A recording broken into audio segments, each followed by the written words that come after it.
ನಾರಾಯಣಂ ಸುರಗುರುಂ ಜಗದೇಕನಾಥಂ ಭಕ್ತಪ್ರಿಯಂ ಸಕಲಲೋಕನಮಸ್ಕೃತಂಚ ತ್ರೈಗುಣ್ಯವರ್ಜಿತಮಜಂ ವಿಭುಮಾದ್ಯಮೀಶಂ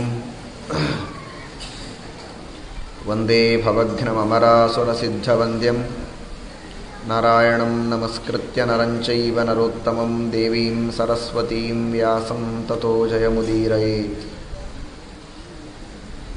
ಧರ್ಮವಿಜ್ಞಾನವೈರಾಗ್ಯಪರಮೈಶ್ವರ್ಯಶಾಲಿನಃ ಆನಂದತೀರ್ಥಭಗವತ್ಪಾದಾನ್ Vande ನಿರಂತರಂ.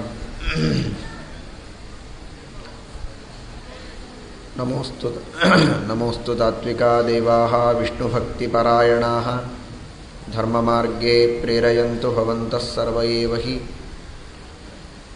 Naomi ನ್ಯಾಯಸುಧಾದಿಕೃಜ್ಜಯಮುನೀನ್ ಶ್ರೀಪಾದರಾಟ್ ಸನ್ಮಣೀನ್ ವ್ಯಾಸಾರ್ಯಾನ್ ವಿವಿಧಾಗಮಾಬ್ಧಿವಿಹರಾನ್ ಶ್ರೀವಾದಿರಾಜಾನಪಿ Vande ಹಂಸವರಾನ್ ರಘುತ್ತಮಗುರೂನ್ ವೈದಗ್ಧ್ಯವಾರಾಂ ನಿಧೀನ್ Shri ಸತ್ಯವ್ರತರಾಘವೇಂದ್ರ ಮುನಿಪಾನ್ ಸದ್ಬೋಧಸಧ್ಯಾನಪಾನ್ ಸತ್ಯಾಭಿಜ್ಞಕರಾಬ್ಜೋತ್ಥಾನ್ ಪಂಚಾಶದ್ವರ್ಷಪೂಜಕಾನ್ ಸತ್ಯಪ್ರಮೋದತೀರ್ಥಾರ್ಯಾನ್ Naomi ನ್ಯಾಯಸುಧಾರತಾನ್. Shri ಗುರುಭ್ಯೋ ನಮಃ. ಹರಿ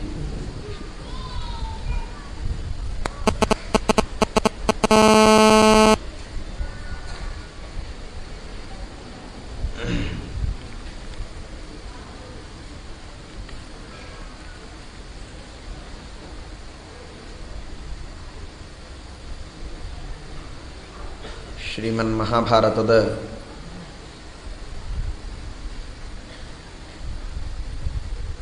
ದಿವ್ಯವಾದ ಸಂದೇಶಗಳನ್ನು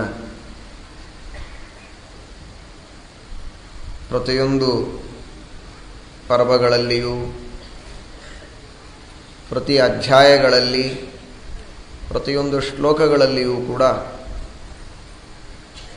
ನಾವು ತಿಳಿದುಕೊಳ್ಳಬಹುದಾಗಿದೆ. ಮಹಾಭಾರತದ ಸಂದೇಶವನ್ನು ಜೀವನದ ಪ್ರತಿಯೊಂದು ಹಂತದಲ್ಲಿಯೂ ನಾವು ಬೆಳೆಸಬಹುದಾಗಿದೆ. ಅಂತಹ ಹೃದಯದೊಳಗೆ ಕುಳಿತು ನಮ್ಮೆಲ್ಲರಿಗೆ ಪ್ರೇರಕನಾಗಿ ನಮ್ಮ ಆಗುಹೋಗುಗಳನ್ನು ನಡೆಸುವಂತಹ ಭಗವಂತನೇ ನಮ್ಮ ಜೀವನಕ್ಕೆ ಮಾರ್ಗದರ್ಶಕವಾದ ಸಂದೇಶಗಳನ್ನು ಮಹಾಭಾರತದ ರೂಪದಲ್ಲಿ ವೇದವ್ಯಾಸದೇವರ ರೂಪದಿಂದ ಪರಮಾತ್ಮ ನೀಡಿದ್ದಾನೆ. ಅಂತಹ ಮಹಾಭಾರತದ ದಿವ್ಯವಾದ ಸಂದೇಶಗಳ ಮುಖ್ಯವಾದ ಸಾರ ಸರ್ವಸ್ವ ಅದು ಶ್ರೀಮದ್ ಭಗವದ್ಗೀತೆಯಲ್ಲಿ ನಾವು ಕಾಣುತ್ತೇವೆ. ಶ್ರೀಮದ್ ಆನಂದತೀರ್ಥ ಭಗವತ್ಪಾದಾಚಾರ್ಯರು ಭಗವದ್ಗೀತೆಯನ್ನು ಭಾರತ ಪಾರಿಜಾತ ಮಧುಭೂತಾಂ ಎಂಬುದಾಗಿ ಕರೆದಿದ್ದಾರೆ. ಶ್ರೀಮನ್ ಮಹಾಭಾರತ ಇದು ಪಾರಿಜಾತ ವೃಕ್ಷದಂತೆ ಇದ್ದರೆ, ಮಹಾಭಾರತದ ತುಂಬೆಲ್ಲ ರಸ ಇದ್ದರೂ ಕೂಡ ಆ ರಸದ ಆವಿಷ್ಕಾರ ಆದದ್ದು ಆ ಮಹಾಭಾರತದ ಸಾರದಂತೆ ಇರತಕ್ಕಂತಹ ಭಗವದ್ಗೀತೆಯಲ್ಲಿ. ಅದು ಪಾರಿಜಾತದೊಳಗಿನ ಜೇನು ಇದ್ದ ಹಾಗೆ. ಇದೀಗ ನೀವು ಕೇಳಿದಿರಲ್ಲ, ಜೇನಿನ ಹುಳ ನಾನಾ ತರಹದ ಪುಷ್ಪಗಳ ಮಕರಂದವನ್ನು ಆಸ್ವಾದನೆ ಮಾಡಿ ಒಂದು ಕಡೆಗೆ ಶೇಖರಣೆ ಮಾಡಿ ಮಧುವನ್ನು ಜೇನನ್ನು ತಯಾರು ಮಾಡುತ್ತೆ ಅಂತ. ಆ ರೀತಿಯಾಗಿ ಸಮಗ್ರ ಮಹಾಭಾರತದೊಳಗಿನ ಮಧು ಸಾರ ಸಂಗ್ರಹ ಅಂದರೆ ಅದು ಭಗವದ್ಗೀತೆ ಎಂಬುದಾಗಿ ಶ್ರೀಮದಾಚಾರ್ಯರು ತಿಳಿಸಿದ್ದಾರೆ. ಅಂತಹ ಸಮಗ್ರವಾದ ಮಹಾಭಾರತದ ಸಾರ ಭಗವದ್ಗೀತೆಯಾದರೆ, ಆ ಭಗವದ್ಗೀತೆಯ ಸಾರವನ್ನು ಶ್ರೀಕೃಷ್ಣ ಪರಮಾತ್ಮ 2 ಶ್ಲೋಕಗಳಲ್ಲಿ ಕೊನೆಗೆ ಹೇಳುತ್ತಾನೆ. ಈಶ್ವರ ಸರ್ವಭೂತಾನಾಂ ಹೃದ್ದೇಶೇರ್ಜುನ ತಿಷ್ಠತಿ ಭ್ರಾಮಯನ್ ಸರ್ವಭೂತಾನಿ ಯಂತ್ರಾರೂಢಾನಿ ಮಾಯಯಾ ತಮೇವ ಶರಣಂ ಗಚ್ಚ ಸರ್ವಭಾವೇನ ಭಾರತ ತತ್ಪ್ರಸಾದಾತ್ ಪರಾಂ ಶಾಂತಿಂ ಸ್ಥಾನಂ ಪ್ರಾಪ್ಸ್ಯಸಿ ಶಾಶ್ವತಂ. ಶ್ರೀಕೃಷ್ಣ ಪರಮಾತ್ಮ ಸಮಗ್ರವಾದ ಗೀತೆಯ ಸಾರವನ್ನು ಹೇಳುತ್ತೇನೆ ಎಂಬುದಾಗಿ ಪ್ರತಿಜ್ಞೆ ಮಾಡಿ ಗೀತೆಯೊಳಗಿನ ಗುಹ್ಯವಾಗಿರತಕ್ಕಂತಹ ತತ್ವವನ್ನು ಹೇಳ್ತೇನೆ ಎಂಬುದಾಗಿ ಅರ್ಜುನನಿಗೆ ಕೊನೆಯದಾಗಿ ಸಂಕ್ಷೇಪವಾಗಿ ಸಮಗ್ರವಾದ ಗೀತೆಯನ್ನು ತಿಳಿಸ್ತಾ ಇದ್ದಾನೆ. ಈಶ್ವರ ಸರ್ವಭೂತಾನಾಂ ಹೃದ್ದೇಶೇರ್ಜುನ ತಿಷ್ಠತಿ ಭ್ರಾಮಯನ್ ಸರ್ವಭೂತಾನಿ ಯಂತ್ರಾರೂಢಾನಿ ಮಾಯಯ. ನಾವೆಲ್ಲ ಭಗವಂತನನ್ನು ನೆನೆಯಬೇಕಾದರೆ, ತಿಳಿಯಬೇಕಾಗಿದ್ದರೆ, ಪರಮಾತ್ಮನ ಸ್ಮರಣೆಯನ್ನು ಮಾಡಬೇಕಾಗಿದ್ದರೆ ಒಂದು ಮನಸ್ಸಿನಲ್ಲಿ ಯಾವಾಗಲೂ ವಿಚಾರವನ್ನು ಮಾಡ್ತೇವೆ.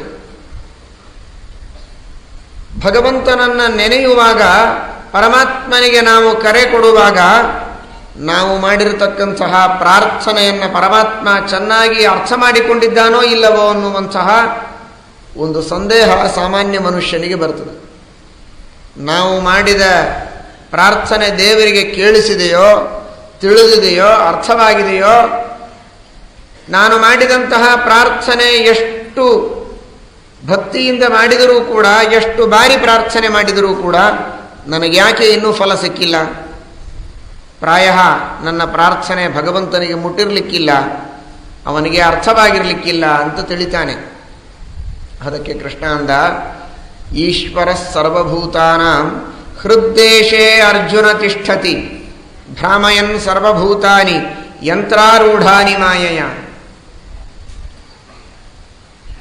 ಪ್ರತಿಯೊಬ್ಬರ ಹೃದಯ ಮಂದಿರದಲ್ಲಿಯೇ ವಾಸ ಮಾಡುವಂತಹ ಭಗವಂತ ನಾವು ಮಾಡುವ ಪ್ರಾರ್ಥನೆಗಳನ್ನು ಒಳಗೆ ನಿಂತು ಮಾಡಿಸುವವನೇ ಅವನಾದಾಗ ನಾವು ಮಾಡಿದ ಪ್ರಾರ್ಥನೆ ಅವನಿಗೆ ತಿಳಿದಿಲ್ಲ, ಗೊತ್ತಾಗಿಲ್ಲ ಅಂತ ತಿಳಿಯಬೇಡಿ. ಎಲ್ಲವೂ ಅವನಿಗೆ ಗೊತ್ತು, ಅವನಿಗೆ ಚೆನ್ನಾಗಿ ಅರ್ಥವಾಗುತ್ತೆ. ಸರ್ವಜ್ಞನಾದ ಪ್ರಭುವಿಗೆ ಅರ್ಥವಾಗದೇ ಇದ್ದುದಿಲ್ಲ. ಸರ್ವಪ್ರೇರಕನಾದ ಭಗವಂತನಿಗೆ ನಾವು ಮಾಡಿದ್ದು ಕೇಳಿಸಿಲ್ಲ ಅಂತಲ್ಲ. ಹಾಗಾದರೆ ಭ್ರಾಮಯನ್ ಸರ್ವಭೂತಾನಿ ಯಂತ್ರಾರೂಢಾನಿ ಮಾಯಯ, ಎಲ್ಲ ಜೀವರಾಶಿಗಳನ್ನು ಯಂತ್ರಾರೂಢಾನಿ, ಈ ದೇಹವೆಂಬ ಯಂತ್ರದಲ್ಲಿ ಈ ಜೀವರಾಶಿಗಳನ್ನು ಕೂಡಿಸಿ ಸಂಸಾರದ ಚಕ್ರದಲ್ಲಿ ಭ್ರಾಮಯನ್ ಓಡಾಡಿಸ್ತಾ ಇದ್ದಾನೆ. ಯಾಕೆ ಅಂದರೆ ನಾವು ಮಾಡಿದಂತಹ ಕರ್ಮಗಳನ್ನು ನೋಡಿ. ನಾವು ಪ್ರಾರ್ಥನೆಯನ್ನು ಮಾಡಿದ ಮಾತ್ರಕ್ಕೆ ದೇವರು ತಕ್ಷಣಕ್ಕೆ ಫಲವನ್ನು ಕೊಡಬೇಕು ಅಂತಲ್ಲ. ನಮ್ಮ ಇಚ್ಛೆಗೆ ಬಂದಿದೆ ಅಂದ ಮಾತ್ರಕ್ಕೆ ಪರಮಾತ್ಮ ಅದನ್ನು ಪೂರ್ಣ ಮಾಡಬೇಕು ಅಂತಲ್ಲ. ಪ್ರಾರ್ಥನೆ ಮಾಡಿದ ಮಾತ್ರಕ್ಕೆ ಫಲ ಸಿಗುವುದಿಲ್ಲ, ಬೇಡಿಕೆಯನ್ನು ಸಲ್ಲಿಸಿದ ಮಾತ್ರಕ್ಕೆ ಫಲ ಸಿಗುವುದಿಲ್ಲ. ಅದಕ್ಕೆ ಅರ್ಹತೆ ಇದೆಯೇ ಅಂತ ವಿಚಾರ ಮಾಡ್ತಾರೆ. ಸರ್ಕಾರದಲ್ಲಿ ಬೇರೆ ಬೇರೆ ಆಫೀಸುಗಳಲ್ಲಿ ಸಾವಿರಾರು ಅಪ್ಲಿಕೇಶನ್ಸ್ ಬಂದು ಬೀಳುತ್ತೆ, ಎಲ್ಲವನ್ನೂ ಸ್ಯಾಂಕ್ಷನ್ ಮಾಡುವುದಿಲ್ಲ.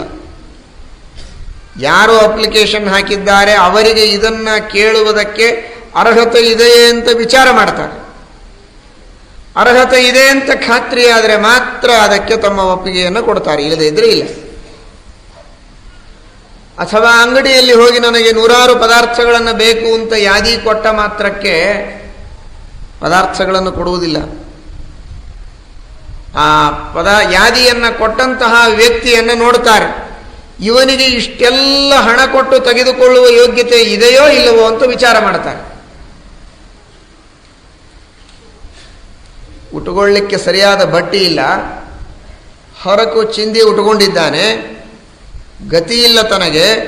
ಅಂತಹ ಒಬ್ಬ ಭಿಕ್ಷುಕ ಬಂದು ಒಳ್ಳೆ ಬಂಗಾರದ ಅಂಗಡಿಗೆ ಹೋಗಿ ಇಂತಿಂತಹ ಪದಾರ್ಥಗಳೆಲ್ಲ ನನಗೆ ಬೇಕು ಅಂತ ಹೇಳಿದರೆ ಅದನ್ನು ಕೇಳುವ ಸ್ಥಿತಿಯಲ್ಲಿರ್ತಾರೋ ಅಥವಾ ಒಳಗೆ ಸೇರಿಸದೆ ಗೆಟೌಟ್ ಅಂತಾರೋ. ಅವನನ್ನು ನೋಡಿದರೇನೆ ಇವನಿಗೆ ಅರ್ಹತೆ ಇಲ್ಲ ಅಂತ ಗೊತ್ತಾಗತ್ತೆ. ಇವನಿಗೆ ಈ ಅಂಗಡಿಯಲ್ಲಿ ಪ್ರವೇಶ ಮಾಡಿ ಈ ತರಹದ ಬೆಲೆ ಬಾಳುವ ಪದಾರ್ಥಗಳನ್ನು ತೆಗೆದುಕೊಳ್ಳುವ ಯೋಗ್ಯತೆಯೇ ಇಲ್ಲದೆ ಇವನಿಷ್ಟೆಲ್ಲ ಲಿಸ್ಟ್ ಮಾಡಿಕೊಟ್ರೆ ಏನು ಪ್ರಯೋಜನ? ಇವನು ಮೋಸ ಮಾಡ್ತಾನೆ, ಹುಚ್ಚ ಇದ್ದಾನೆ ಅಂತ ಹೇಳಿ ಅವನನ್ನು ಹೊರಗೆ ಕಳಿಸ್ತಾರೆ ಅಷ್ಟೇ ಹೊರತು ಅವನಿಗೆ ಬೆಲೆ ಕೊಡುವುದಿಲ್ಲ. ಬೆಲೆ ಕೊಡುವ ಯೋಗ್ಯತೆ ಇದ್ದವನು ಒಳಗೆ ಬಂದರೆ ಮಾತ್ರ ಬೆಲೆ ಕೊಡ್ತಾರೆ. ಈ ಪದಾರ್ಥಗಳ ಬೆಲೆ ಕಟ್ಟುವ ಯೋಗ್ಯತೆ ಇಲ್ಲದೇ ಇದ್ದವನು ಬಂದರೆ ಅವನಿಗೆ ಬೆಲೆ ಇಲ್ಲ. ಅದರಂತೆ ನಾವೆಲ್ಲ ಎದರೊಳಗೆ ಬಹಳ ಶೂರರಾಗಿದ್ದೇವೆ ಅಂದರೆ ದೇವರ ಎದುರಿಗೆ ಯಾದಿಯನ್ನು ಮಾಡಿ ಒಯ್ದಿಡ್ಲಿಕ್ಕೆ ಶೂರರಾಗಿದ್ದೇವೆ, ಸಮರ್ಥರಾಗಿದ್ದೇವೆ. ಆದರೆ ಅದಕ್ಕೆ ಬೇಕಾದ ಅರ್ಹತೆಯನ್ನು ಪಡೆದುಕೊಳ್ಳುವುದರಲ್ಲಿ ಸಮರ್ಥರಿಲ್ಲ. ನೂರಾರು ಬೇಡಿಕೆಗಳನ್ನು ದೇವರ ಎದುರಿಗೆ ಸಲ್ಲಿಸ್ತೇವೆ. ಆದರೆ ದೇವರು ಯಾಕೆ ಕೇಳಬೇಕು? ಹೇಗೆ ನಾವು ಒಂದು ಅಂಗಡಿಯಲ್ಲಿ ಪದಾರ್ಥಗಳನ್ನು ತೆಗೆದುಕೊಳ್ಳಬೇಕಾದರೆ ಹಣ, ಇದು ನಮ್ಮಲ್ಲಿಯ ಅರ್ಹತೆ. ಅದಕ್ಕೆ ತಕ್ಕ ಹಣ ಇದ್ದರೆ ನಾವು ಅರ್ಹರು, ಇಲ್ಲದೇ ಇದ್ದರೆ ಇಲ್ಲ. ಅದರಂತೆ ಭಗವಂತನ ಎದುರಿನಲ್ಲಿ ನಾವು ಪ್ರಾರ್ಥನೆಯನ್ನು ಸಲ್ಲಿಸಬೇಕಾಗಿದ್ದರೆ ಪುಣ್ಯ ಇದು ನಮ್ಮಲ್ಲಿರುವ ಅರ್ಹತೆ, ಸಾಧನೆ ಇದು ನಮ್ಮಲ್ಲಿರುವ ಅರ್ಹತೆ. ಸಾಧನೆ ಇಲ್ಲ, ಪುಣ್ಯದ ಹಿನ್ನೆಲೆ ಇಲ್ಲ, ಕೇವಲ ಬೇಡಿಕೆಗಳನ್ನು ಸಲ್ಲಿಸಿದರೆ ಭಗವಂತ ಸಲ್ಲಿಸೋದು ನಮಗೆ ಅನುಗ್ರಹ ಮಾಡುವುದಿಲ್ಲ. ಉದಾಹರಣೆಗೆ, ಇವತ್ತು ನಮಗೆ ಜ್ಞಾನ ಬೇಕಾಗಿದೆ. ನಾನು ದೊಡ್ಡ ಪಂಡಿತರಾಗಬೇಕು ಅಂತ ಇಚ್ಛೆ ಇದೆ, ನನ್ನನ್ನು ಪಂಡಿತನನ್ನು ಮಾಡಿಬಿಡು ಅಂತ ಹೋಗಿ ದೇವರ ಗುಡಿಯಲ್ಲಿ ದೇವರೆದುರಿಗೆ ನಾವು ಪ್ರಾರ್ಥನೆ ಸಲ್ಲಿಸಿದರೆ ದೇವರು ಜ್ಞಾನ ಕೊಡುವುದಿಲ್ಲ. ದೇವರು ಏನು ಕೇಳಿದ್ದು ಕೊಡ್ತಾನೆ. ಭಾರಿ ಭಕ್ತವತ್ಸಲ ಅಂತ ನೀವು ಹೇಳ್ತೀರಿ. ನಾನು ಕೇಳಿದ್ರೆ ಭಗವಂತ ಕೊಡಲಿಲ್ಲ, ನನ್ನ ಪ್ರಾರ್ಥನೆ ಅವನಿಗೆ ಕೇಳಿಸಲೇ ಇಲ್ಲ, ನನ್ನ ಪ್ರಾರ್ಥನೆಯ ಅರ್ಥವೂ ಆಗಲಿಲ್ಲ, ಅಥವಾ ಎಲ್ಲವೂ ಆದರೂ ನನ್ನ ಮೇಲೆ ಕಾರುಣ್ಯ ತೋರಲಿಲ್ಲ ಅಂತ ನಾವು ಹೇಳಬಹುದು. ಅದಕ್ಕಂತಾರೆ ಕಾರುಣ್ಯ ಇಲ್ಲ ಅಂತ ತಿಳಿಯಬೇಡಿ. ಹೃದ್ದೇಶೇ ಅರ್ಜುನ ತಿಷ್ಠತಿ. ಪರಮಾತ್ಮ ಇರೋದೇ ಹೃದಯ ದೇಶದಲ್ಲಿದ್ದಾನೆ. ಅವನು ನಮ್ಮ ಹೃದಯದಲ್ಲಿದ್ದಾನೆ. ಯಾಕೆ ಅಂದರೆ ಅದರ ಸೂಚನೆ ಏನು ಅಂದರೆ ಅಷ್ಟು ಹೃದಯವಂತನಾಗಿದ್ದಾನೆ ಎನ್ನುವುದರ ಸೂಚನೆಗೇನೆ ಹೃದಯದೊಳಗಿದ್ದಾನವನು. ಅವನಿಗೆ ಕಾರುಣ್ಯವಿಲ್ಲ ಅಂತ ತಿಳಿಯಬೇಡಿ. ಹೃದ್ದೇಶೇ ಅರ್ಜುನ ತಿಷ್ಠತಿ. ಅವನು ಇರೋದೇ ಅಲ್ಲಿ. ಕಾರುಣ್ಯ ಇರಬೇಕಾಗಿರತಕ್ಕಂತಹ ಹೃದಯದೊಳಗೆ ಅವನ ವಾಸ. ಅವನಿಂದಲೇ ಬಂದರೆ ಇನ್ನೊಬ್ಬರಿಗೆ ಕಾರುಣ್ಯ ಬರಬೇಕು. ನಿಮ್ಮೆಲ್ಲರಿಗೆ ಒಬ್ಬ ಮನುಷ್ಯ ಬಹಳ ಕಾರುಣ್ಯ ಇದೆ, ದಯಾಮಯನಾಗಿದ್ದಾನೆ ಅಂತ ಹೇಳಬೇಕಾದ್ರೆ ಏನಂತಾರೆ? ಬಹಳ ಹೃದಯವಂತನಾಗಿದ್ದಾನೆ, ಬಹಳ ವಿಶಾಲ ಹೃದಯ ಇದೆ ಅಂತಂತಾರೆ. ಹೃದಯವಂತಿಕೆ ಇದೆ, ಹೃದಯ ವೈಶಾಲ್ಯ ಇದೆ ಅಂತಂತೇವೆ. ಅದರ ಅರ್ಥ ನಮ್ಮ ಹೃದಯದಲ್ಲಿ, ನಮ್ಮ ಮನಸ್ಸಿನಲ್ಲಿ ಕಾರುಣ್ಯ ಇರಬೇಕು. ಆದರೆ ಹೃದ್ದೇಶೇ ಅರ್ಜುನ ತಿಷ್ಠತಿ. ಆ ಹೃದಯ ದೇಶದೊಳಗಿದ್ದು ಕಾರುಣ್ಯವನ್ನು ಪ್ರೇರಿಸುವನೇ ಅವನು. ಅವನಿಗೆ ಕಾರುಣ್ಯ ಇಲ್ಲ ಅಂತ ತಿಳಿಯಬೇಡಿ. ಹಾಗಾದರೆ ಯಾಕೆ ನಮ್ಮ ಎಲ್ಲ ಪ್ರಾರ್ಥನೆಗಳನ್ನು ಭಗವಂತ ಮನ್ನಿಸುವುದಿಲ್ಲ? ಆ ಪ್ರಾರ್ಥನೆಗೆ ನಾವು ಅರ್ಹತೆ ಇಲ್ಲದೆ, ಯೋಗ್ಯತೆ ಇಲ್ಲದೆ ಆ ವಿಧವಾದ ಫಲಗಳನ್ನು ಪಡೆಯುವ ಅಪೇಕ್ಷೆ ಮಾಡುವುದು ಇದು ತಪ್ಪು. ಪರೀಕ್ಷೆಯಲ್ಲಿ ಏನೂ ಬರೆಯದೆ ಉತ್ತಮವಾದ ಅಂಕಗಳನ್ನು ಪಡೆಯಬೇಕು ಅಂತ ಅಪೇಕ್ಷೆಯನ್ನು ಒಬ್ಬ ವಿದ್ಯಾರ್ಥಿ ಪಟ್ಟಾಗ ಉತ್ತಮ ಅಂಕಗಳನ್ನು ಕೊಟ್ಟು ಬಿಟ್ರೆ ಬಹಳ ಕಾರುಣ್ಯ ಇದೆ ಅಂತ ಹೇಳಬೇಕಾ? ಮಾರ್ಕ್ಸ್ ಹಾಕುವವರಿಗೆ ಯಾವ ವಿಧವಾಗಿರತಕ್ಕಂತಹ ಅಧ್ಯಯನವನ್ನು ಮಾಡದೆ, ಯಾವ ವಿಧವಾಗಿರತಕ್ಕಂತಹ ವಿದ್ಯಾರ್ಥಿಯ ಜೀವನದಲ್ಲಿ ಇರಬೇಕಾದ ಯೋಗ್ಯತೆಗಳನ್ನು, ಅರ್ಹತೆಗಳನ್ನು ಪಡೆದುಕೊಳ್ಳದೆ ಕೇವಲ ಸುಖದಿಂದ ಇರಬೇಕು, ಮಜಾ ಮಾಡಬೇಕು, ಐಷ ಆರಾಮಗಳನ್ನು ಮಾಡಬೇಕು ಅಂತ ಬೇಡಿಕೆಯನ್ನು ಸಲ್ಲಿಸಿದರೆ ಅದನ್ನು ಪೂರೈಸುವ ತಂದೆ ತಾಯಿಗಳಿಗೆ ಕಾರುಣ್ಯಶೀಲರು ಅಂತ ಹೇಳಬಹುದಾ? ಇಲ್ಲ. ಹಾಗಾದರೆ ನಿನ್ನ ಕರ್ತವ್ಯ ನೀನು ಮಾಡಿ ಅದಕ್ಕೆ ಸರಿಯಾಗಿ ಪ್ರತಿಫಲವನ್ನು ಅಪೇಕ್ಷೆ ಮಾಡು. ಕರ್ತವ್ಯದಿಂದ ಚ್ಯುತನಾಗಿ ಪ್ರತಿಫಲವನ್ನು ಅಪೇಕ್ಷೆ ಮಾಡಲು ಹೋಗಬೇಡ ಅಂತ ಹೇಳಿ ಅವನನ್ನು ಅವನ ಕರ್ತವ್ಯಕ್ಕೆ ಹಚ್ಚುವವರೇ ನಿಜವಾದ ಕಾರುಣ್ಯಶೀಲರು. ಅಧ್ಯಯನ ಮಾಡದೆ ಮಾರ್ಕ್ಸನ್ನು ಅಪೇಕ್ಷೆ ಮಾಡಿದವನಿಗೆ ಕೇಳ್ತಾನಲ್ಲ, ಪಾಪ ಕೊಟ್ಟು ಬಿಡೋಣ ಅಂದರೆ ಅದರಿಂದ ಅವನಿಗೆ ಹಿತ ಆಗುವುದಿಲ್ಲ. ನೀನು ಅಧ್ಯಯನ ಮಾಡದೇ ಇದ್ದರೆ ನಿನಗೆ ಸರಿಯಾದ ಮಾರ್ಕ್ಸ್ ಹಾಕುವುದಿಲ್ಲ. ನಿನಗೆ ಬೇಕಾದರೆ ನೀನು ಅಧ್ಯಯನ ಮಾಡಿ ಮೇಲೆ ಬಾ ಅಂತ ಹೇಳಿದವನೇ ನಿಜವಾಗಿ ಕಾರುಣ್ಯಶೀಲ. ಅದರಂತೆ ಭಗವಂತನ ಎದುರಿಗೆ ನಾವು ಬೇಕಾದಷ್ಟು ಬೇಡಿಕೆಗಳನ್ನು ಸಲ್ಲಿಸಿದರೂ ಕೂಡ ಪರಮಾತ್ಮ ನೇರವಾಗಿ ನಮಗೆ ಬಂದು ಹೇಳುವುದಿಲ್ಲ. ಶಾಸ್ತ್ರಗಳ ಮುಖಾಂತರ, ಗುರುಗಳ ಮುಖಾಂತರ ಭಗವಂತ ನಮಗೆ ಉಪದೇಶ ಮಾಡ್ತಾನೆ. ನೋಡು, ಇಂತಿಂತಹ ರೀತಿಯಲ್ಲಿ ನೀನು ಬಾಳಬೇಕು ಅಂತ ನಿನಗೆ ಅಪೇಕ್ಷೆ ಇದ್ರೆ ಇಷ್ಟಿಷ್ಟೆಲ್ಲ ಸಾಧನೆಗಳಿವೆ, ಅವುಗಳನ್ನು ಮಾಡಿ ನೀನು ಅಪೇಕ್ಷೆ ಪಡು. ಸಾಧನೆಗಳನ್ನು ಮಾಡದೆ ಕೇವಲ ಪ್ರತಿಫಲದ ಅಪೇಕ್ಷೆಯನ್ನು ಮಾಡಬೇಡ. ಅದರಿಂದ ನಿನಗೆ ಪ್ರತಿಫಲಗಳನ್ನು ಕೊಡುವುದಿಲ್ಲ. ಜ್ಞಾನ ಬೇಕಲ್ಲ ನಿನಗೆ, ಬರೀ ಕೈ ಮುಗಿದು ನನಗೆ ಈ ವಿದ್ಯಾಬುದ್ಧಿ ಕೊಡು ಅಂತ ಇಷ್ಟೇ ಕೇಳಬೇಡ. ಕೇಳು, ಪ್ರಾರ್ಥನೆಯನ್ನು ಮಾಡು, ಅದರ ತಕ್ಕಂತೆ ಸಾಧನೆ ಮಾಡು. ವಿದ್ಯೆ ಬೇಕು ಅಂತಾದರೆ ಅದಕ್ಕೆ ತಕ್ಕಂತೆ ಎರಡು ವಿಧವಾದಂಥದ್ದು. ಒಂದು ನಿನ್ನ ಪ್ರಯತ್ನ, ಜೊತೆಗೆ ಇನ್ನೊಂದು ಭಗವದ್ ಆರಾಧನೆ. ಬರೀ ಬೇಡಿಕೆಯಲ್ಲ. ವಾಯುಸ್ತುತಿ ಪಾರಾಯಣ ಮಾಡು, ಭಕ್ತಿಯಿಂದ ವಾಯುಸ್ತುತಿಯನ್ನು ಪಠನ ಮಾಡು, ವಿಷ್ಣು ಸಹಸ್ರನಾಮದ ಪಠನ ಮಾಡು, ಗಾಯತ್ರಿಯ ಜಪ ಮಾಡು, ಚೆನ್ನಾಗಿ ಭಕ್ತಿಯಿಂದ ಜಪ ಮಾಡು. ಗಾಯತ್ರಿಯ ಜಪವನ್ನು ಮಾಡತಕ್ಕಂತಹ ಅಧಿಕಾರವನ್ನು ಪಡೆದುಕೊಂಡಂತಹ ಉಪನೀತನಾಗಿರತಕ್ಕಂತಹ ವ್ಯಕ್ತಿ ಗಾಯತ್ರಿಯ ಜಪವನ್ನು ಭಕ್ತಿಯಿಂದ ಶ್ರದ್ಧೆಯಿಂದ ಮಾಡಿದರೆ ಭಗವಂತ ಅವಶ್ಯವಾಗಿ ಬುದ್ಧಿಯನ್ನು ಕೊಡ್ತಾನೆ, ಸ್ಮರಣ ಶಕ್ತಿಯನ್ನು ಕೊಡ್ತಾನೆ. ಮೊನ್ನೆ ಗಾಯತ್ರಿಯ ಬಗ್ಗೆ ಏನೋ ಅಲ್ಲದ ಸಲ್ಲದ ಮಾತುಗಳನ್ನು ವೃತ್ತಪತ್ರಿಕೆಯಲ್ಲಿ ಪ್ರಕಾಶನಗೊಳಿಸಿದರು. ಗಾಯತ್ರಿಯನ್ನು ಮಾಡಿದವರಿಗೆ ಯಾರಿಗೇನಾಗಿದೆ, ಯಾಕೆ ಗಾಯತ್ರಿಯನ್ನು ಮಾಡಬೇಕು ಅಂತ. ಇವತ್ತು ಇಲ್ಲಿ ಕುಳಿತಂತಹ ವ್ಯಕ್ತಿಗಳಲ್ಲೇನೆ ಬೇಕಾದಷ್ಟು ಜನ ಎದ್ದು ನಿಂತು ಹೇಳಲಿಕ್ಕೆ ಸಿದ್ಧರಾಗಿದ್ದಾರೆ. 24 ಕೋಟಿ ಗಾಯತ್ರಿಯ ಜಪದ ಯಜ್ಞವನ್ನು ಮಾಡಿಸಬೇಕು ಅಂತ ಪ್ರಾರಂಭ ಮಾಡಿದಾಗ ಊರೂರುಗಳಲ್ಲಿ ಅನೇಕ ಜನ ಗಾಯತ್ರಿ ಮಂತ್ರದ ಜಪವನ್ನು ಲಕ್ಷ ಜಪಗಳನ್ನು ಮಾಡಿದರು. ಆ ಎಲ್ಲ ಜಪಗಳನ್ನು ಮಾಡಿರತಕ್ಕಂತಹ ವ್ಯಕ್ತಿಗಳಲ್ಲಿ ಇಲ್ಲಿ ಅನೇಕ ಜನ ಇದ್ದಾರೆ, ನೂರಾರು ಜನ ಇದ್ದಾರೆ, ಬೇರೆ ಬೇರೆ ಊರುಗಳಲ್ಲಿ ಮಾಡಿದಂಥವರು. ಅವರೆಲ್ಲ ತಮ್ಮ ತಮ್ಮ ಅನುಭವಗಳನ್ನು ಬರೆದಿದ್ದಾರೆ ತಮ್ಮ ತಮ್ಮ ಪತ್ರಗಳಲ್ಲಿ. ಪ್ರಾಚೀನರು, ಋಷಿಗಳು, ಮಹರ್ಷಿಗಳು, ಜ್ಞಾನಿಗಳು, ಅವರ ದೃಷ್ಟಾಂತಗಳನ್ನು ಪ್ರತ್ಯೇಕವಾಗಿ ತಿಳಿಯೋಣ. ತಮ್ಮ ತಮ್ಮ ಯೋಗ್ಯತೆಗೆ ತಕ್ಕಂತೆ ತಮಗೆ ಇರುವ ಸಾಮಾನ್ಯವಾದ ಶ್ರದ್ಧೆಯಿಂದ ಭಕ್ತಿಯಿಂದ ಜಪವನ್ನು ಮಾಡಿದವರಿಗೇನೆ ಮನಸ್ಸಿನಲ್ಲಿ ಆಗಿರತಕ್ಕಂತಹ ಅಪಾರವಾಗಿರತಕ್ಕಂತಹ ವ್ಯತ್ಯಾಸ, ಅದರಿಂದ ಆಗಿರತಕ್ಕಂತಹ ಅತಿದೊಡ್ಡ ಲಾಭ ಅನೇಕ ಜನರ ಸಾಕ್ಷಿ ಸಿದ್ಧವಾದದ್ದು, ಅನುಭವ ಸಿದ್ಧವಾದದ್ದು. ಸ್ಮರಣ ಶಕ್ತಿ ಬೆಳೀತಿದೆ, ಉತ್ತಮವಾದಂತಹ ಸದ್ವಿಚಾರಗಳು ಪ್ರಾರಂಭವಾಗ್ತದೆ, ಪಾಠ ಪ್ರವಚನ ಮಾಡಬೇಕು ಅನ್ನುವಂತಹ ಶ್ರದ್ಧೆ ಬರುತ್ತದೆ, ಮಾನಸಿಕವಾದ ಅನೇಕ ವಿಧವಾದ ಕಲಹಗಳೆಲ್ಲ ದೂರವಾಗುತ್ತೆ, ಮನುಷ್ಯನ ವಿಚಾರಧಾರೆಯೇ ಬದಲಾಗುತ್ತೆ. ಇಷ್ಟು ಅದ್ಭುತವಾಗಿರತಕ್ಕಂತಹ ಶಕ್ತಿ ಅತಿ ಅಲ್ಪವಾದ ಶ್ರದ್ಧೆಯಿಂದ ಅತ್ಯಲ್ಪ ಜ್ಞಾನಪೂರ್ವಕವಾಗಿ ಮಾಡಿದವರಿಗೇನೇ ಆದದ್ದು ಕಂಡಿದೆ ನೂರಾರು ಊರುಗಳಲ್ಲಿ. ಯಾವ ವ್ಯಕ್ತಿ ಅಖಂಡವಾಗಿ ದೂರದರ್ಶನವನ್ನು ನೋಡ್ತಾ ಇದ್ದ ಅಂತಹ ವ್ಯಕ್ತಿ ಏನೋ ಒಂದು ಅರ್ಧ ಗಂಟೆ ಸಾಯಂಕಾಲ ನೋಡುವಂತಹ ಸ್ಥಿತಿಗೆ ಬಂದ. ಇನ್ನು ಕೆಲವರು ನೋಡೋದೇ ಬಿಟ್ಟರು. ದುಷ್ಟವಾಗಿರತಕ್ಕಂತಹ ನಾನಾ ವಿಧವಾದ ಚಟಗಳಿಗೆ ಬಲಿಯಾದವರ ಚಟಗಳನ್ನು ಬಿಟ್ಟರು. ತಾವೇ ತಮ್ಮ ಅನುಭವಗಳನ್ನು ಪತ್ರ ಬರೆದಿದ್ದಾರೆ ಶ್ರೀಮಠಕ್ಕೆ. ಹೀಗೆ ಸಹಸ್ರ ಜನರಲ್ಲಿ ಆಗಿರತಕ್ಕಂತಹ ಪರಿಣಾಮಗಳನ್ನು ನಾವು ಕಾಣುತ್ತೇವೆ. ದುಶ್ಚಟಗಳಿಗೆ ಬಲಿಯಾದವರನ್ನು ದುಶ್ಚಟಗಳಿಂದ ಮುಕ್ತರನ್ನು ಮಾಡತಕ್ಕಂತಹ ಶಕ್ತಿ, ಉತ್ತಮವಾದ ಬುದ್ಧಿಯನ್ನು ಕೊಟ್ಟು ಭಗವಂತನಲ್ಲಿ ಭಕ್ತಿಯನ್ನು ಹುಟ್ಟಿಸಿ ಶ್ರೇಷ್ಠವಾದ ಜ್ಞಾನವನ್ನು ಕೊಡತಕ್ಕಂತಹ ಮಹಾಶಕ್ತಿ ಆ ಗಾಯತ್ರಿ ಮಂತ್ರದಲ್ಲಿದೆ. ಅದನ್ನು ಪಠನ ಮಾಡಬೇಕು, ಜಪ ಮಾಡಬೇಕು, ಅನುಷ್ಠಾನಕ್ಕೆ ತಂದುಕೊಳ್ಳಬೇಕು. ಆಮೇಲೆ ಭಗವಂತನಿಗೆ ಆ ಮೂಲಕವಾಗಿ ನಾವು ಪ್ರಾರ್ಥನೆ ಮಾಡಬೇಕು. ಧಿಯೋ ಯೋನಃ ಪ್ರಚೋದಯಾತ್ ಅಂತ. ಆಗ ದೇವರು ಅನುಗ್ರಹ ಮಾಡ್ತಾನೆ.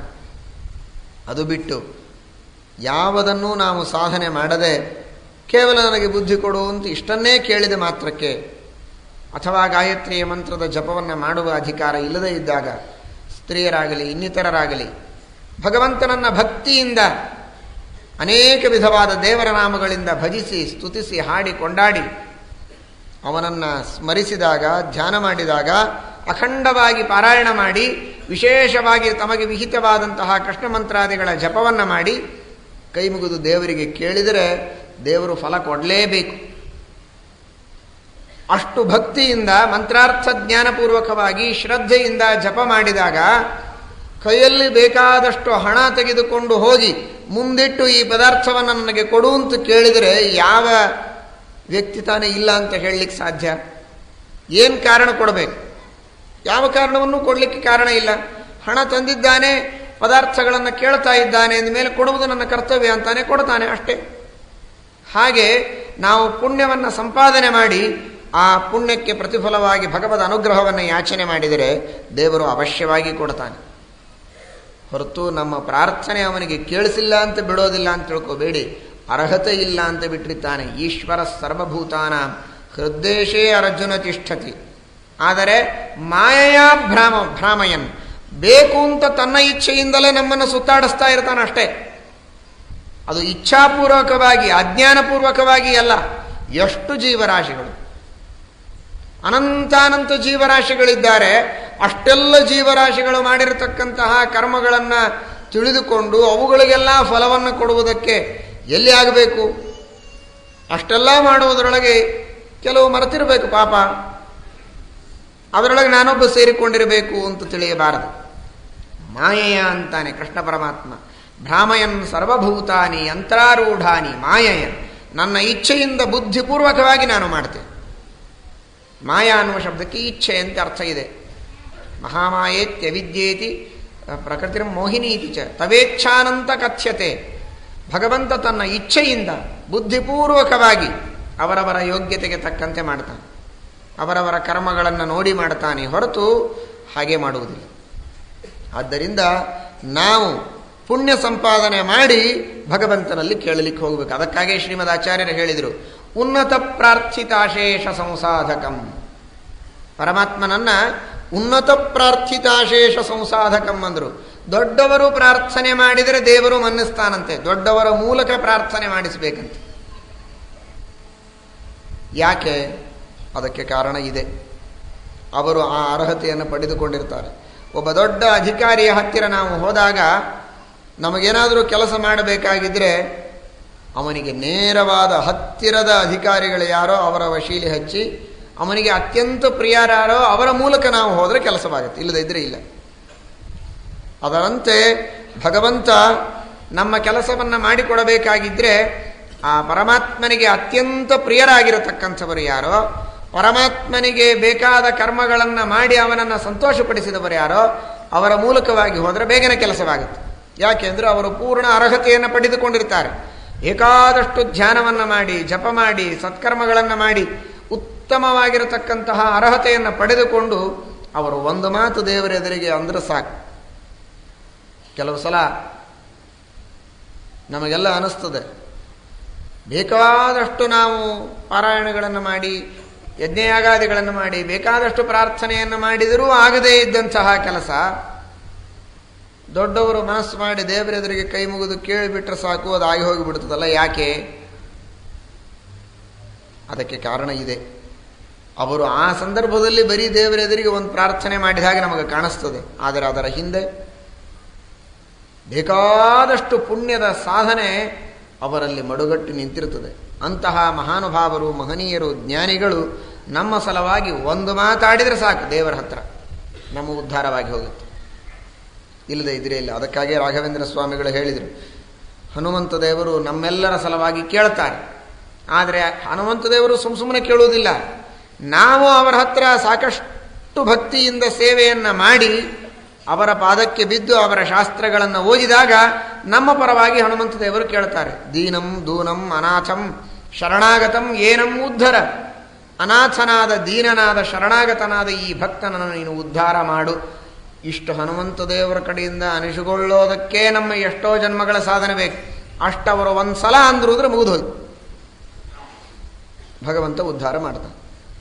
ಆ ರೀತಿಯಾಗಿ ಆ ಮಹಾತ್ಮರ ಕಡೆಯಿಂದ ನಾವು ಪರಮಾತ್ಮನಿಗೆ ಪ್ರಾರ್ಥನೆಯನ್ನು ಮಾಡಿಸಿದಾಗ ಭಗವಂತ ನಮ್ಮನ್ನು ಉದ್ಧಾರ ಮಾಡ್ತಾನೆ. ಆ ಮಹಾತ್ಮರು ನಮ್ಮ ಪರವಾಗಿ ಪ್ರಾರ್ಥನೆ ಮಾಡಲಿಕ್ಕೆ ನಮ್ಮಲ್ಲಿ ಮತ್ತೆ ಅರ್ಹತೆ ಬೇಕು, ಸಾಧನೆ ಬೇಕು. ಅದಿಲ್ಲದೆ ನಾವು ಭಗವಂತನ ಎದುರಿಗೆ ಕೇವಲ ಬೇಡಿಕೆಗಳನ್ನು ಸಲ್ಲಿಸಿದಾಗ ಸರಿ ಹೋಗುವುದಿಲ್ಲ. ಅದಕ್ಕಾಗೇನೆ ಸಕಾಮ ಕರ್ಮ ಮಾಡಬೇಡಿ ಅಂತ ಹೇಳಿದರು. ಯಾಕೆ ಅಂದರೆ ಕಾಮ ಮನಸ್ಸಿನಲ್ಲಿ ಇದ್ದರೆ ದೇವರ ಪೂಜೆ ಮಾಡುವಾಗ ಆ ಕಾಮವೇ ತಲೆಯಲ್ಲಿ ಬರ್ತಾ ಇರ್ತದೆ. ಯಾವುದೋ ಒಂದು ಮನಸ್ಸಿನಲ್ಲಿ ಇಚ್ಛೆ ಇಟ್ಟುಕೊಂಡು ಸತ್ಯನಾರಾಯಣ ಪೂಜೆಯನ್ನು ಮಾಡ್ತಾರೆ. ಇನ್ಯಾವುದೋ ಇಚ್ಛೆಯನ್ನು ಇಟ್ಟುಕೊಂಡು ಹೋಮವನ್ನು ಮಾಡ್ತಿರ್ತಾರೆ. ಮಾಡ್ತಾ ಇದ್ದರೆ ಆ ಇಡೀ ಕೆಲಸ ಮುಗಿಯೋವರೆಗೆ ನನಗಿದನ್ನು ಕೊಡಪ್ಪ, ಬೇಗನೆ ಕೊಟ್ಬಿಡು, ಶೀಘ್ರದಲ್ಲಿ ಕೊಡು, ಇನ್ನೊಬ್ಬರಿಗೆ ಕೊಡೋಕ್ಕಿಂತ ಮೊದಲಿಗೆ ನನಗೆ ಕೊಟ್ಬಿಡು, ನನಗೆ ಸಿಕ್ಕಂಥದ್ದು ಇನ್ನೊಬ್ಬರಿಗೆ ಸಿಗೋದು ಬೇಡ, ನನ್ನದು ಅಪರೂಪವಾಗಿರಬೇಕು, ಇದೇ ಮನಸ್ಸಿನೊಳಗಿರ್ತದೆ. ಮಕ್ಕಳಾಗಬೇಕು ಅಂತನ್ನುವ ಇಚ್ಛೆಯಿಂದ ಮಾಡ್ತಾ ಇದ್ದ ಅಂದರೆ ಅದೇ ಚಿಂತೆಯನ್ನೇ ಮಾಡ್ತಿರ್ತಾನೆ. ಮಕ್ಕಳಾಗಬೇಕು ಮಕ್ಕಳಾಗಬೇಕು ಮಕ್ಕಳಾಗಬೇಕು ಅನ್ನೋ ಕಡೆಗೆ ಗಮನ ಇರ್ತದೆ ಹೊರತು ಆ ದೇವರ ಗುಣಗಳ ಕಡೆಗೆ ಅನುಸಂಧಾನವೇ ಇರುವುದಿಲ್ಲ. ದೇವರೇ ಯಾಕೆ ಫಲ ಕೊಡಬೇಕು? ಭಗವಂತನ ಗುಣಗಳ ಚಿಂತನ, ಭಗವಂತನಲ್ಲಿಯ ಭಕ್ತಿ, ಇದು ನಾವು ಕರ್ಮ ಮಾಡುವಾಗ ಯಾವಾಗಲೂ ಜೊತೆಗಿರಬೇಕಾದದ್ದು.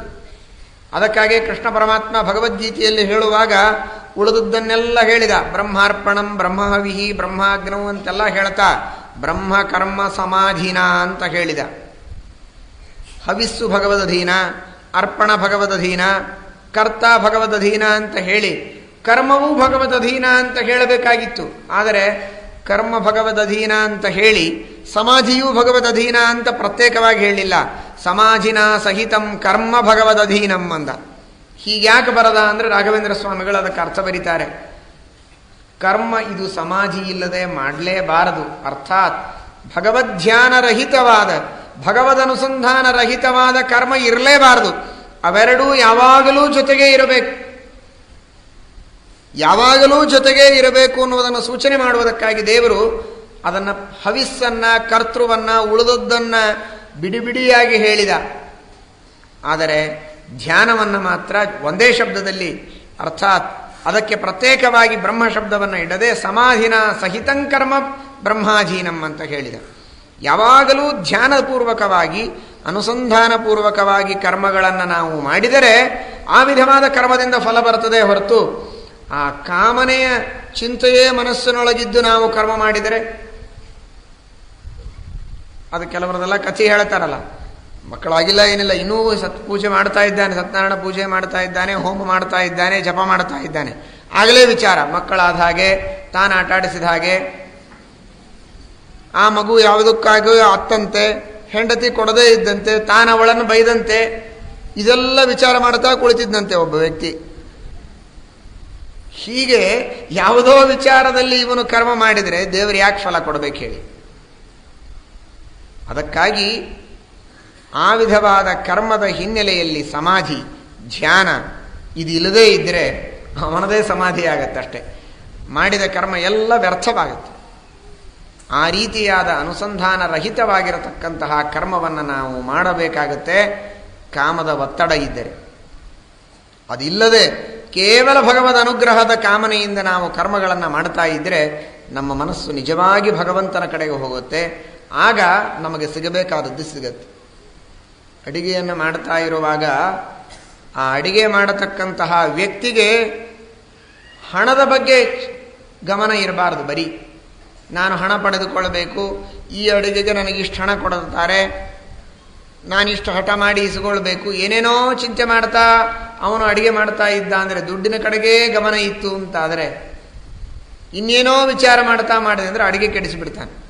ಅಡಿಗೆ ಕೆಡಿಸಿದ ಅಂದರೆ ಬರೋ ದುಡ್ಡು ಹೋಗಿಬಿಡ್ತದೆ. ಅಡಿಗೆ ಚೆನ್ನಾಗಿ ಆಗಬೇಕು, ಪದಾರ್ಥಗಳನ್ನು ಸರಿಯಾಗಿ ನಾನು ಹಾಕಬೇಕು, ಅಡಿಗೆ ರುಚಿಯಾಗಬೇಕು, ಇದರ ಕಡೆಗೆ ಅವನಿಗೆ ಗಮನ ಇದ್ದರೆ ಹಣ ತನ್ನಷ್ಟಕ್ಕೆ ತಾನೇ ಬರ್ತದೆ. ಇವನು ಕೇಳಿದ್ದಕ್ಕಿಂತಲೂ ಹೆಚ್ಚು ಕೊಡ್ತಾರೆ. ಆದರೆ ಗಮನ ದುಡ್ಡಿನ ಕಡೆಗೆ ಅಲ್ಲ, ಫಲದ ಕಡೆಗೆ ಅಲ್ಲ, ಕರ್ಮದ ಕಡೆಗೆ. ಕರ್ಮದ ಕಡೆಗೆ ಫಲ ಇದ್ದರೆ ಫಲ ತಾನೇ ಚೆನ್ನಾಗಿ ಸಿಗತ್ತೆ. ಫಲದ ಕಡೆಗೆ ಗಮನ ಇದ್ದರೆ ಕರ್ಮ ಕೆಟ್ಟೋಗಿ ಸಿಗೋ ಫಲವೂ ಸಿಗುವುದಿಲ್ಲ. ನಾವು ಮಾಡೋದು ಹಾಗಾಗತ್ತೆ.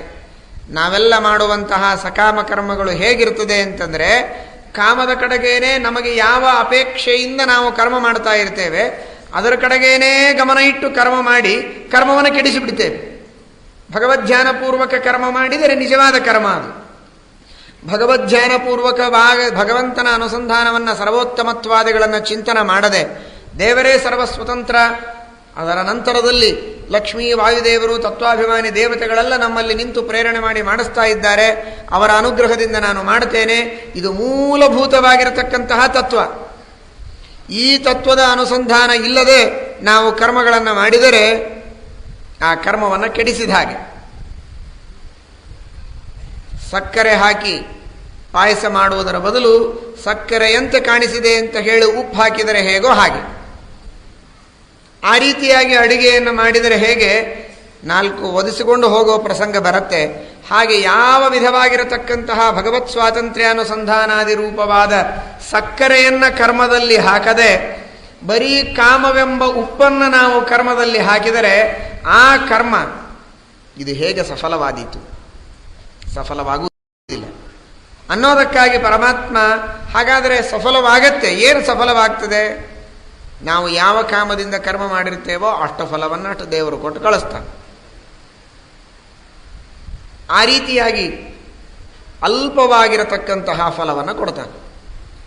ಅಕ್ಕಿಯ ಪಾಯಸವನ್ನು ಮಾಡುವುದಕ್ಕೋಸ್ಕರವಾಗಿ ಸಕ್ಕರೆ ಹಾಕದೆ ಉಪ್ಪು ಹಾಕಿ ಇದು ಪಾಯಸ ಅಲ್ಲ ಗಂಜಿ ಆಗಿದೆ ತಿನ್ನಿ ಅಂತ ಹೇಳಿದರೆ ನಿಜವಾದ ಲಾಭ ಏನಾಗಬೇಕಾಗಿತ್ತು? ಖೀರಾಗಬೇಕಾಗಿತ್ತು. ಅದಾಗಲಿಲ್ಲ. ಯಾವುದೋ ಗಂಜಿ ಅಂತ ಹೆಸರಿಟ್ಟು ಅದನ್ನು ತಿಂದು ಎದ್ದು ಹೋಗಬೇಕಾಗಿದೆ ಅಷ್ಟೇ. ಅದರಂತೆ ನಾವು ಈ ಕರ್ಮದಿಂದ ಪಡೆಯಬೇಕಾಗಿರತಕ್ಕಂತಹ ಮುಖ್ಯವಾದ ಫಲ ಅದು ಮೋಕ್ಷ. ಅದು ಭಗವತ್ ಸ್ವಾತಂತ್ರ್ಯಾನುಸಂಧಾನ, ಭಗವಂತನ ಸರ್ವೋತ್ತಮತ್ವಾನುಸಂಧಾನ, ಕೇವಲ ಭಗವದ್ ಅನುಗ್ರಹವಾದ ಅಪೇಕ್ಷೆಯನ್ನು ಮಾತ್ರ ಮಾಡಿ ನಾವು ಕರ್ಮಗಳನ್ನು ಮಾಡಿದರೆ ಅದು ಫಲ ಸಿಗುವುದು ತಾನೇ ಸಿಗತ್ತೆ. ಶ್ರೇಷ್ಠವಾದಂತಹ ಮೋಕ್ಷವೆಂಬಂತಹ ಫಲ ನಮಗೆ ಸಿಗತ್ತೆ. ಇಲ್ಲದೇ ಇದ್ದರೆ ಫಲ ಸಿಗುವುದಿಲ್ಲ. ಹಾಗಾದರೆ ಏನಾಗತ್ತೆ? ಭ್ರಾಮಯನ್ ಸರ್ವಭೂತಾನಿ ಯಂತ್ರಾರೂಢಾನಿ ಮಾಯೆಯ. ಮತ್ತೆ ಇದೇ ಸಂಸಾರದಲ್ಲಿಯೇ ದೇವರು ನಮ್ಮನ್ನು ಸುತ್ತಿಸ್ತಾ ಇರ್ತಾನಷ್ಟೆ. ಹಾಗಾದರೆ ಏನು ಮಾಡಬೇಕು? ತಮೇವ ಶರಣಂಗಚ್ಚ ಸರ್ವಭಾವೇನ ಭಾರತ. ಆ ಭಗವಂತನಿಗೆ ಶರಣ ಹೋಗಬೇಕು. ಐಹಿಕವಾದ ಫಲಗಳನ್ನು ದೇವರು ಕೊಡೋದಿಲ್ಲ ಅಂತ ತಿಳಿಯಬೇಡಿ, ಕೊಟ್ಟೇ ಕೊಡ್ತಾನೆ. ನಾವು ಅದಕ್ಕಾಗಿ ಮಾಡಬೇಕಾಗಿಲ್ಲ. ನೀವೆಲ್ಲ ಇಲ್ಲಿ ಬಂದದ್ದು ಮಹಾಭಾರತವನ್ನು ಭಕ್ತಿಯಿಂದ ಶ್ರವಣ ಮಾಡಿದ್ದು ಯಾಕೆ? ಕೇವಲ ಭಗವದ್ಭಕ್ತಿಯಿಂದ. ಯಾವ ಅಪೇಕ್ಷೆಯಿಂದ ನೀವು ಬಂದಿಲ್ಲ. ನೀವು ಅಪೇಕ್ಷೆ ಮಾಡದೇ ಇದ್ದರೂ ದೇವರು ಮಳೆ ಕೊಡ್ತಾ ಇದ್ದಾನೆ ನೋಡಿ. ನಿಮ್ಮ ಅಪೇಕ್ಷೆ ಇತ್ತು, ನೀವೇನು ಬೇಡಿಲ್ಲ. ಮಳೆ ಕೊಡಿ ಅಂತ ದೇವರಿಗೇನು ನೀವು ಬೇಡಿಲ್ಲ. ಮಹಾಭಾರತದ ಮೇಲಿನ ಶ್ರದ್ಧೆಯಿಂದ ಮಹಾಭಾರತದ ಶ್ರವಣ ಮಾಡೋದಕ್ಕೆ ಬಂದಿದ್ದೀರಿ. ಆದರೆ ಮಹಾಭಾರತದ ಶ್ರವಣ ಅದು ಇವತ್ತಿನ ದಿವಸ ಫಲವನ್ನು ಕೊಡ್ತಾ ಇದೆ. ಇದು ದೃಷ್ಟಾಂತ. ಇದರಂತೆ ಭಗವಂತ ನಾವು ಕೇಳದೇ ಇರಲಿ, ನಮಗೇನು ಯೋಗ್ಯವೋ ಅದನ್ನು ಕೊಡ್ತಾನೆ. ನಾವು ಅರ್ಹತೆಗಳನ್ನು ಪಡೆಯುವುದಕ್ಕೆ ಪ್ರಯತ್ನ ಮಾಡಬೇಕಷ್ಟೇ. ತಮೇವ ಶರಣಂಗಚ್ಚ ಅಷ್ಟೇ. ಸರ್ವಭಾವೇನ ಭಾರತ ತತ್ಪ್ರಸಾದಾತ್ ಪರಾಂ ಶಾಂತಿಂ ಸ್ಥಾನಂ ಪ್ರಾಪ್ಸಸಿ ಶಾಶ್ವತಂ ಅಂತಾನೆ. ಶರಣ ಹೋಗೋದು ಅಂದರೆ ಸಾಷ್ಟಾಂಗ ನಮಸ್ಕಾರ ಮಾಡುವುದಲ್ಲ ಬರೀ ಭಗವಂತನಿಗೆ. ತಮೇವ ಶರಣಂಗಚ್ಚ. ಶ್ರೀಮದ್ ಆಚಾರ್ಯರು ಅರ್ಥ ಬರೀತಾರೆ. ಸರ್ವೋತ್ತಮತ್ವ ವಿಜ್ಞಾನ ಪೂರ್ವಂ ತತ್ರ ಮನಸ್ಸದಾ ಸರ್ವಾಧಿಕ ಪ್ರೇಮಯುಕ್ತಂ. ಇಲ್ಲಿ ಒಳಗು ಮಳಿ ಬರ್ತಾ ಇದೆ. ಸರ್ವಸ್ಯಾತ್ರ ಸಮರ್ಪಣಂ ಅಖಂಡಾ ತ್ರಿವಿಧಾ ಪೂಜಾ ತದ್ರತ್ಯೈವ ಸ್ವಭಾವತಃ ರಕ್ಷತೀತ್ಯೇವ ವಿಶ್ವಾಸಃ ತದೀಯೋಹಮಿತಿ ಸ್ಮೃತಿ ಶರಣಾಗತಿರೇಷಾ ಸ್ಯಾತ್ ವಿಷ್ಣು ಮೋಕ್ಷಫಲಪ್ರದ. ಭಗವಂತ ರಕ್ಷಣೆ ಮಾಡೇ ಮಾಡ್ತಾನೆ ಎಂಬಂತಹ ದೃಢವಾದ ವಿಶ್ವಾಸ. ನಾನಾ ತರಹದ ಉಪಾಯಗಳನ್ನು ನಾವು ಮಾಡ್ತೇವೆ. ಬೇರೆ ಬೇರೆ ವಿಧವಾದಂತಹ ಲೌಕಿಕ ಉಪಾಯಗಳ ಜೊತೆಗೆ ಇದು ಒಂದು ಮಾಡಿರೋಣ, ಬೈ ಚಾನ್ಸ್ ಆದರೆ ಆಗಲಿ ಅಂತನ್ನುವಂತೆ ದೇವರ ಸ್ಮರಣೆಯನ್ನು ಮಾಡುವುದಲ್ಲ. ಭಗವಂತನನ್ನು ನಾನು ನಂಬಿದರೆ ದೇವರು ನನ್ನನ್ನು ರಕ್ಷಣೆ ಮಾಡೇ ಮಾಡ್ತಾನೆ ಎಂಬ ಪೂರ್ಣವಾದ ದೃಢವಾದ ವಿಶ್ವಾಸ ಇದ್ದರೆ ದೇವರು ರಕ್ಷಣೆ ಮಾಡೇ ಮಾಡ್ತಾನೆ. ಇದು ವೈಯಕ್ತಿಕವಾದ ಅನುಭವ. ಎಷ್ಟೋ ಸಂದರ್ಭದಲ್ಲಿ ಪ್ರಯತ್ನ ಮಾಡೋಣ ಆದರೆ ಆಗತ್ತೆ, ಇಲ್ಲದೇ ಇದ್ರೆ ಇಲ್ಲ ಅಂತ ಮಾಡಿದರೆ ದೇವರು ಅಷ್ಟಕ್ಕಷ್ಟೇ ಫಲ ಕೊಡ್ತಾನೆ. ಪೂರ್ಣವಾದ ವಿಶ್ವಾಸದಿಂದ ಈ ದೇವರು ನಮ್ಮನ್ನು ರಕ್ಷಣೆ ಮಾಡ್ತಾನೆ, ಈ ವಿಹಿತವಾದ ಕಾರ್ಯವನ್ನು ಮಾಡುವುದರೊಳಗೆ ನಾವು ಏನು ಹಿಂಜರಿಯಬೇಕಾದದ್ದಿಲ್ಲ ಅಂತ ದೃಢವಾದ ಮನಸ್ಸಿನಿಂದ ನಾವು ಕರ್ಮ ಮಾಡಿದರೆ ನಿಶ್ಚಿತವಾಗಿಯೂ ದೇವರು ಫಲ ಕೊಟ್ಟೇ ಬಿಡ್ತಾನೆ. 100ಕ್ಕೆ 100ರಷ್ಟು ಬೇಕಾದಷ್ಟು ಅನುಭವಗಳಿವೆ. ನೀವೇ ಅನುಭವಿಸಿ ನೋಡಿ. ಅಷ್ಟು ಭಕ್ತಿಯಿಂದ ಅಷ್ಟು ಶ್ರದ್ಧೆಯಿಂದ ನೀವು ಮಾಡಿ ಫಲ ದೇವರು ಕೊಟ್ಟೇ ಕೊಡ್ತಾನೆ. ಇದು ಶರಣಾಗತಿ. ರಕ್ಷತೀತ್ಯೇವ ವಿಶ್ವಾಸ.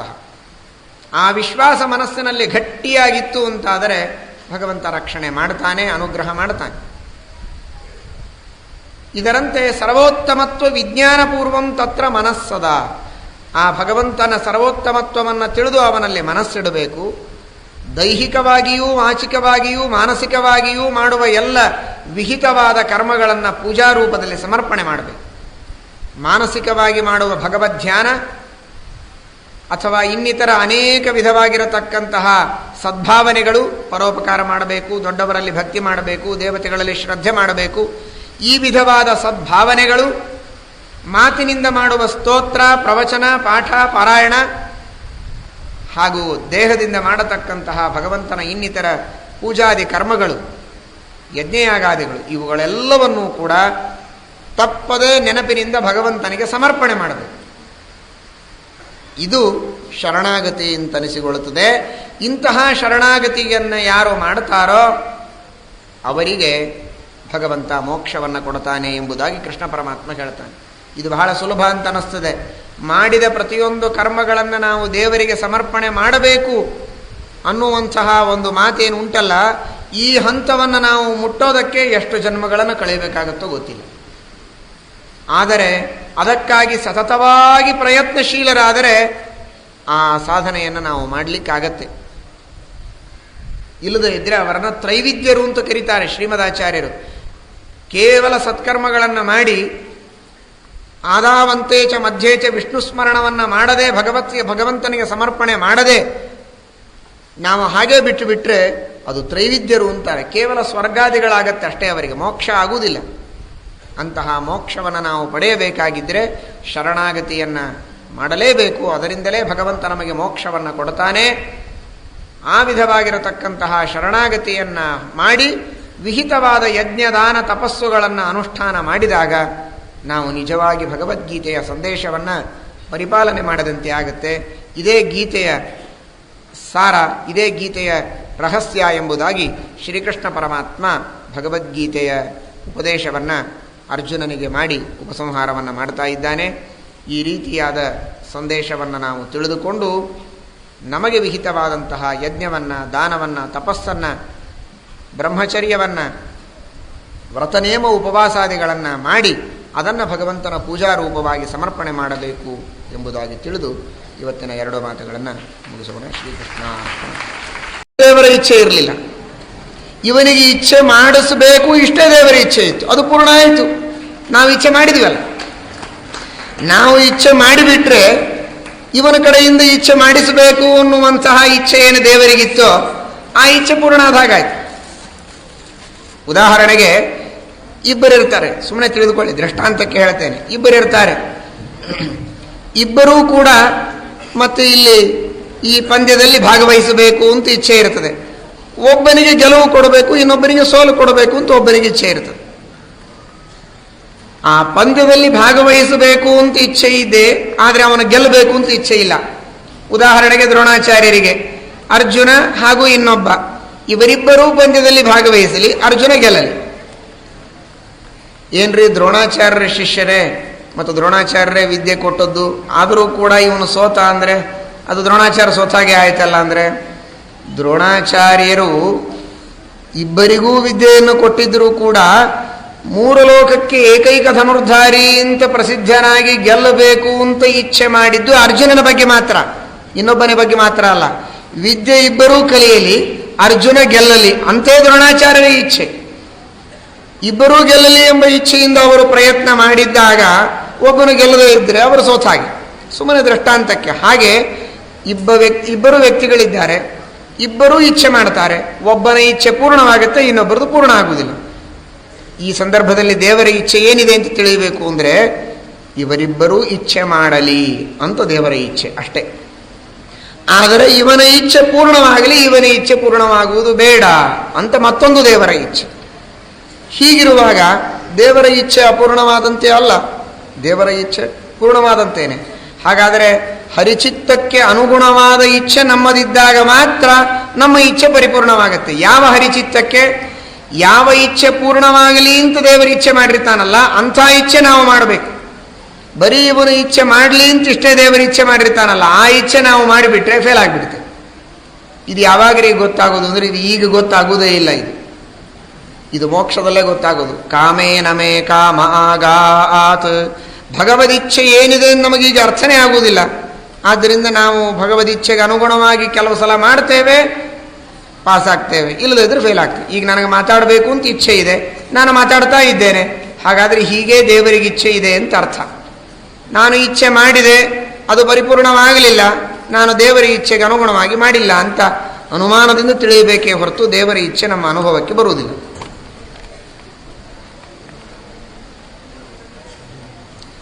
ಬಹಳ ಪ್ರಶ್ನೆ ಮಾಡಿದ್ದಾರೆ, ಕೆಲವುದಕ್ಕೆ ಮಾತ್ರ ಉತ್ತರ ಕೊಡ್ತೇನೆ. ಜನ್ಮ ಜನ್ಮಾಂತರಗಳಲ್ಲಿ ಮಾಡಿದ ಪುಣ್ಯ ಪಾಪಗಳ ಫಲ ಜನ್ಮಾಂತರಗಳಲ್ಲಿ ಅನುಭವಿಸುವ ವ್ಯವಸ್ಥೆ ಯಾತಕ್ಕೆ? ಅನುಭವಿಸುವ ಶಿಕ್ಷೆಯ ಇದರ ಪ್ರಶ್ನೆಗೆ ನಿನ್ನೆ ಉತ್ತರ ಆಗಿದೆ. ಅನುಭವಿಸುವ ವ್ಯಕ್ತಿಗೆ ಅದರ ಬಗ್ಗೆ ಪರಿವೆಯೇ ಇರೋದಿಲ್ಲ. ಕರ್ಮವನ್ನು ಮಾಡಿರ್ತಾನೆ, ಏನೋ ಕೆಟ್ಟ ಕೆಲಸ, ಈ ಜನ್ಮದಲ್ಲಿ ದುಃಖ ಅನುಭವಿಸ್ತಾನೆ. ನಾನು ಮಾಡಿದ ಕೆಟ್ಟ ಕೆಲಸಕ್ಕೆ ನನಗೆ ದುಃಖ ಕೊಟ್ಟಿದ್ದಾರೆ ಅಂತ ಗೊತ್ತಾದರೆ ಅದು ಅವನಿಗೆ ಶಿಕ್ಷೆ ಇದ್ದಾಗ ಅವನಿಗೆ ಗೊತ್ತೇ ಇರೋದಿಲ್ಲ ಏನು ಮಾಡಬೇಕು.